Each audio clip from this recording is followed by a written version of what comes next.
Greetings. Good morning. I'm the Moon Mama. Happy Monday. Today is the day governed by the moon. I'm here with my business partner and friend and sister, Miss Kelly. Introduce Hello, yourself. Kelly Lynn Prime on Facebook and Instagram. And Kelly and I run Mercury Retrograde Reset together, and we've been doing it since the beginning of Mercury Retrograde a billion so years ago. 2016. Which is crazy. Like, every time I think about that, I'm like, oh my gosh, it's 4 years ago. We've been doing this for 4 years. So let me just say that I'm in Atlanta. When I go to Asheville, I come in and spend some time with Kelly in Atlanta so we can get some work together and so we can just spend some time together. And so, like I said, today is Monday. Kelly, just a little bit though.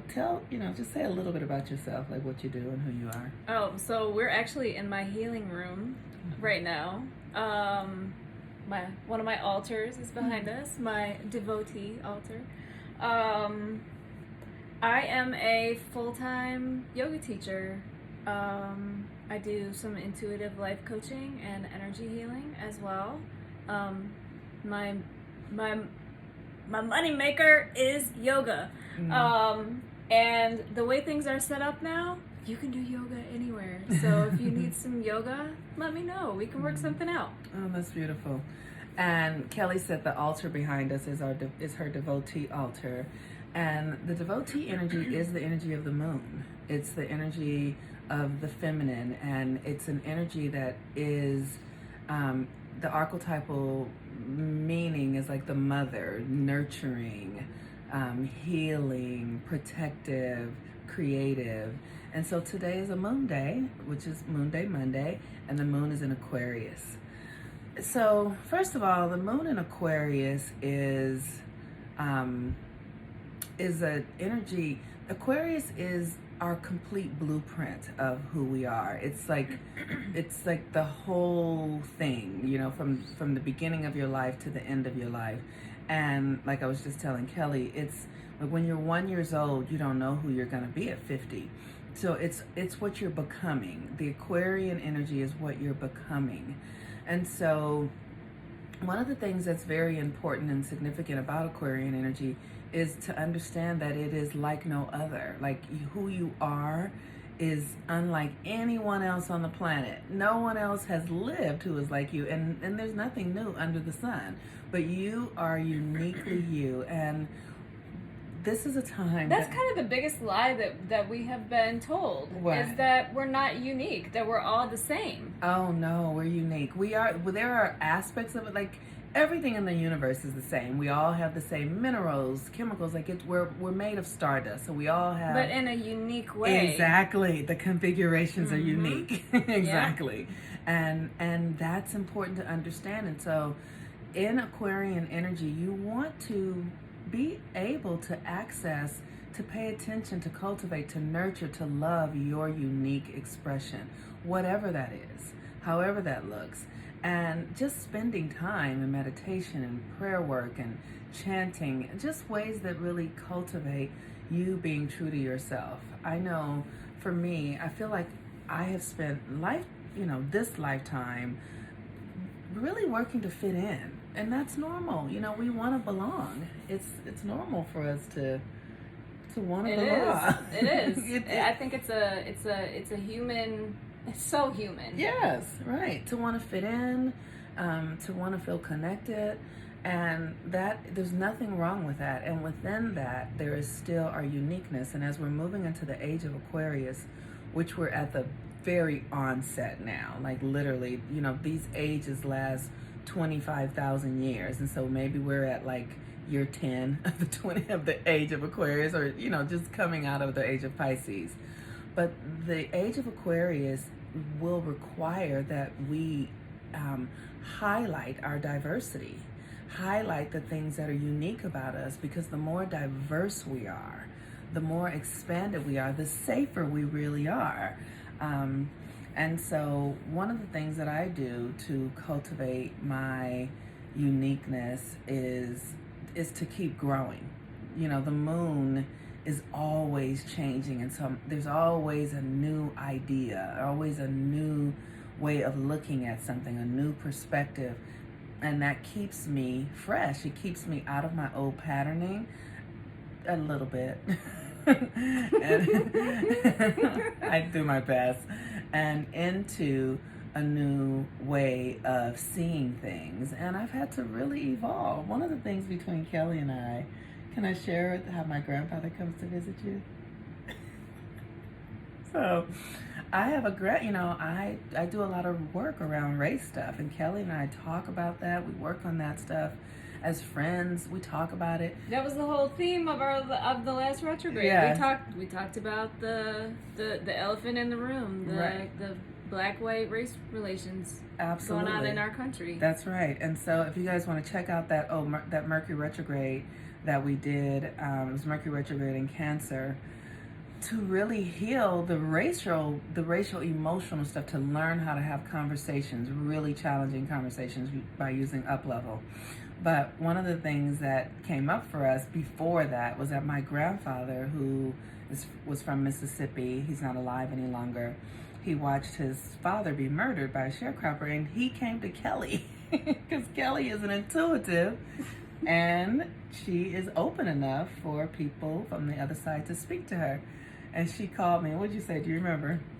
I get psychic amnesia. Okay. I don't remember. Okay, I mean, good. I remember it happening, but I don't remember Right. what he said. Okay, good. It leaves me after it comes through. Well, I appreciate that. She was like, Monique, your grandfather's mad at you because you're hanging out with me. She was like, your grandfather's mad at you because you're hanging out with me, but he wants you to contact him. He went to her to tell me to contact him. And then he went to another friend also, who was also here on social media, to tell me to start doing rituals to him, the ancestor altar. So Kelly has her ancestor altar here. She has things on it for her grandmother, and just understanding how important it is. That is a part of our unique blueprint, our ancestors. Yeah. So for sure, Aquarius is really, sometimes we got to go back to go forward, and not back with blaming or shaming or guilt or any of that kind of stuff, but going back just to tap into the core of who we are so that we can move forward. Well, and going back, that Mercury retrograde, that was not the beginning of this work between us. Yes. As far as race goes. We have these conversations regularly. Yes, we absolutely do. So with that, we have another Mercury retrograde coming up. We do. Guess what, y'all? They come every 3 years. Mercury retrogrades come Every 3 months. Every 3 months. Every 88 days. They come 3 times a year. Yes, every 88 days, not every 3 years. I wish they came every no, I don't, because we'd be really stuck in a whole old Oh my God, exactly. we sure would. So Mercury retrograde is going to be happening in Libra and Scorpio, and it starts October 14th. Kelly and I are just preparing for it, so we will have the link probably within a couple of weeks, so you all can start registering.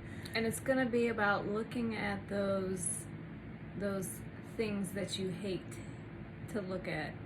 The hate you love. She came up with that. I was like, oh, that's brilliant. I hate you love because it's in Scorpio, so all the jealousy and envy and guilt and those are energies too, and we have to look at that stuff and begin to do the work to transform it. And the best time to do that stuff is during a retrograde, because the energy it's like the energy's being turned over, like soil being flipped. So it's fresher, it's more available to you during a retrograde. So we're gonna try and have some fun with it and not make it too heavy-handed. We're going to have some fun with it. Oh, that's right. We're going to have some fun with it. it. Yes. We're gonna play. We're gonna play. The hate you love The to hate give. you love to give. All right. So, anything you want to share, Kelly, before we around like the Aquarius energy, like how? Well, another tool that I use that is also astrology based, and Monique has done this as well, is human design. So human design is all about us having a unique blueprint. That's like the basis of it, is you look at your human design and you see how your astrology. So it's based on astrology, numerology, the I Ching, the Kabbalah, and the chakra system. So you look at a chart and you look at the pattern of your chakras, and you have a personality profile, energies that you are born with, and then energies that you're kind of like growing into. So the astrology part of it is like it's there. Yeah. But astrology and human design totally changed how I move through the world. Right. And Yeah. taught me really about my uniqueness and how to operate best in this vessel and with this energy, the way it's set up. I love that. And I think, as we're moving forward on our planet and, in the next 10 decade, 10, 20 years, as we see that our constructs are really coming undone, the systems that we have created to know ourselves, like before we had Christianity or religion, we've used these Western tools that really have created us being have had us believe that it's important for us to be alike, be alike. And more it's becoming really primary that we understand our uniqueness. And I'm going to say this, I love human design. I was studying Western astrology before human design came in. When I started looking at it, I was like, it's so incredibly detailed that I would have to stop. Like, I would have to give it so much energy. So I decided not to. But really, I encourage you all to just begin to study yourself. Learn who you are.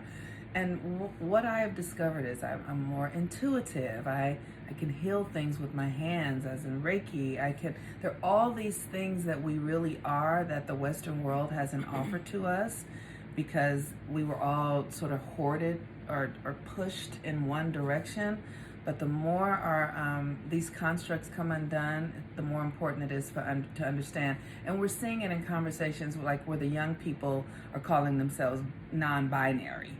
We're changing, they don't want to go by he and she anymore, because they're recognizing that they're much more than, I'm a boy that wears blue. I'm a girl that's wearing pink and I like dolls and I play ball, and like that there's so many other layers to our gender and who we are. So it's time for us to learn, y'all. That's all it means. It's time for us to learn. And what are you learning? About yourself. That's it. Learn about yourself. Learn about yourself. Till today is a moon day, and the moon is in Aquarius, so there'll be, Aquarius is a detached energy, so it's not like it's going to be a whole lot of emotions, but there might be some. But just roll with them and then see which emotions are best for you to detach from, because they're no longer serving you, they don't work any longer, and which emotions can carry you into who you're here to be. Thanks for joining me this morning, Thanks. Kelly. That's the name of the game, is rolling, flowing with it. That's right. What yoga's all about, if you didn't know. That's right. All right, you all. Peace and blessings. Have a wonderful day. I'll see you tomorrow. Thank you for allowing me to do this with you. Thank you for doing it. All right. All right. Bye. Bye.